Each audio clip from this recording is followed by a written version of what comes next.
de una persona con el nivel que tiene el actual ministro de Hacienda, su profesionalismo, el reconocimiento internacional que se le hace y que esté disponible efectivamente para asumir en un momento tan complejo desde el punto de vista de la economía mundial, como por cierto en nuestro país, en un contexto en el cual la inflación azota a muchísimos países en el mundo afuera y por cierto a nuestro país, y donde no esperábamos que la guerra de Ucrania, rusa de Ucrania, más bien la invasión a Ucrania por parte de Rusia, significara las consecuencias que está teniendo lamentablemente y que están, por supuesto, ya afectando a nuestro país como a muchos países del mundo.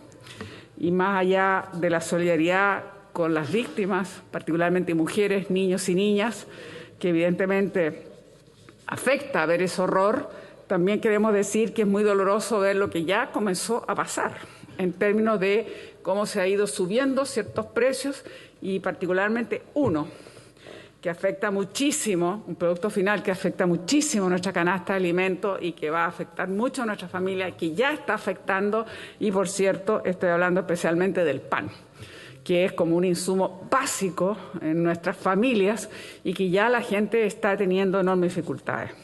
Por supuesto, estamos hablando de un mecanismo de estabilización, el nombre lo dice todo y está claro. Intentamos estabilizar un precio que, de no mediar este mecanismo, estaría, por supuesto, disparado, pero no es suficiente y entendemos. ¿Por qué? Porque, como decíamos antes, la inflación hoy día está afectando los precios, evidentemente, no solo entonces en el caso de los combustibles, sino que lo que ya estábamos diciendo en la canasta de alimentos y, por cierto, hace falta, ministro, una política más integral. Yo no dudo que usted tiene una mirada muy amplia y es un conocedor de nuestra economía y sabe perfectamente bien, entonces, el sufrimiento para las familias chilenas hoy día, más allá de lo que haga el Banco Central, subiendo la tasa de interés, intentando morigerar esta inflación. No estamos señalando una política de fijación de precios, eso es evidente, pero claramente robustecer las políticas públicas para evitar la anomalía que se está provocando por consecuencia de lo que estamos viviendo internacionalmente en los precios. Y por lo tanto, como aquí lo han señalado prácticamente todos los colegas,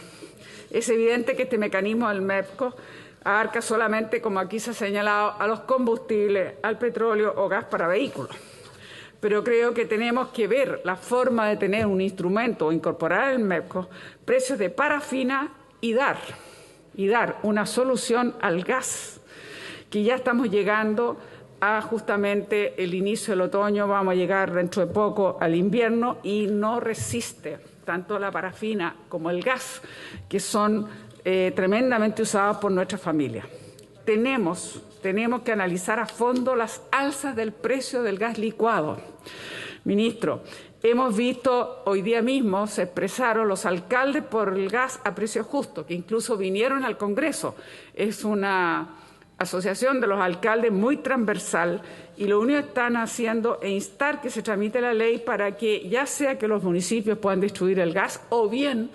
sensibilizar al gobierno para que haga una política específica al respecto. En este sentido no puedo dejar de mencionar, aunque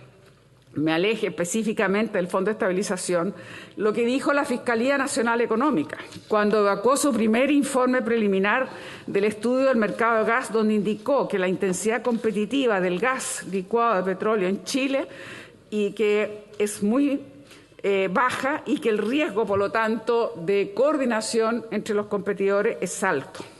Ese informe la Fiscalía detalló que para cada año los consumidores nacionales pagan en total, de manera agregada, 181 millones de dólares en exceso por el gas licuado que se consume en Chile. Y en el caso del gas natural, ese sobreprecio fluctúa entre los 78 y 87 millones de dólares cada año para los clientes de Metrogas. Son cifras, ministro, que nos golpean a nosotros, como le golpean, por supuesto, al ciudadano, que se ve afectado y pagando y creo que el ministro sabe, y si no, estoy seguro que va a echar mano a conocer la moción que presentamos junto con la senadora Rincón, Carvajal, Durresti y Pizarro para modificar la ley del gas y justamente para eliminar esas brechas, para ingresar al mercado, aumentar la competencia y disminuir el riesgo de la colusión, algo que conocemos en nuestra economía, que lamentablemente hemos tenido casos muy vergonzosos, muy bochornosos y que no ha sido suficiente entonces la libre competencia. Esperamos que esto se pueda tramitar. Entonces, ministro, estamos claros que, por supuesto, quisiéramos contener este aumento dramático que significaría el precio del combustible de no mediar este mecanismo. Pero claramente, y por eso que sube los 750 millones de dólares a 1.500. Pero esos recursos, por supuesto, no están siendo suficientes para minorar el precio y por eso decimos que tiene que tener una mirada más integral de lo que está ocurriendo con las familias. Minuto, no puedo dejar de mencionar, hablando de los combustibles, el tema del transporte público.